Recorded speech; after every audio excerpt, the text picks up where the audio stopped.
எட்டாவது ஆற்றல் மையம் என்பது நமது தலைக்கு மேலே சுமார் 16 அங்குலம் 40 சென்டிமீட்டர் உயரத்தில் அமைந்துள்ளது. இது நமது உடலின் எந்த ஒரு குறிப்பிட்ட பகுதியுடனும் தொடர்பில்லாத ஒரே ஆற்றல் மையமாகும். பண்டைய தொடர்பு.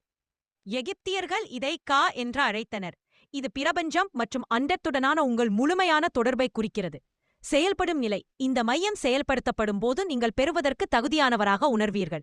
அப்போது உங்களுக்குள் உள்ளுணர்வுகள், திடீர் ஞானம், ஆழமான புரிதல்கள் போன்றவை. தகவல் மூலம் உங்கள் நரம்பு மண்டலத்தில் சேமிக்கப்பட்ட நினைவுகளிலிருந்து வருவதில்லை.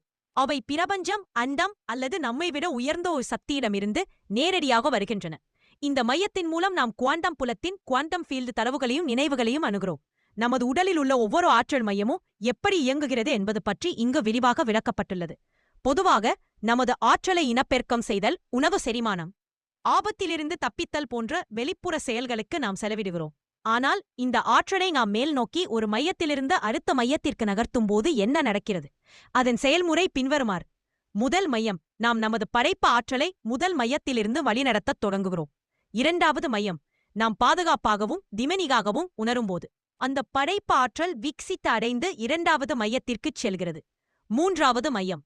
நமது சூழலில் உள்ள தடைகளையோ அல்லது வரம்புகளையோ நாம் கடந்து செல்லும்போது அந்த படைப்பு ஆற்றலை நாம் சிறப்பாக பயன்படுத்துகிறோம்.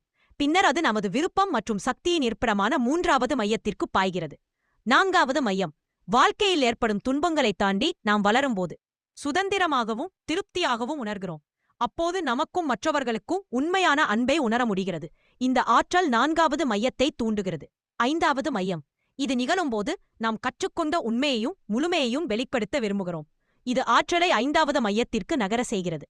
ஆறாவது மையம். இதற்குப் பிறகு ஆற்றலின் பரிணாமம் ஆறாவது மையத்தை செயல்படுத்தும்போது மூளையின் செயலற்ற பகுதிகள் திறக்கின்றன. இதனால் மாயை என்ற திரை விலகி நாம் யதார்த்தத்தை முன்பை விட பரந்த கண்ணோட்டத்தில் உணர்கிறோம். அப்போது நாம் ஞானம் பெற்றவர்களாக உணரத் தொடங்குகிறோம். மேலும் நமது உடலும் வெளிச்சூழலும் இணக்கத்துடனும் சமநிலையுடனும் இயங்க ஆரம்பிக்கின்றன.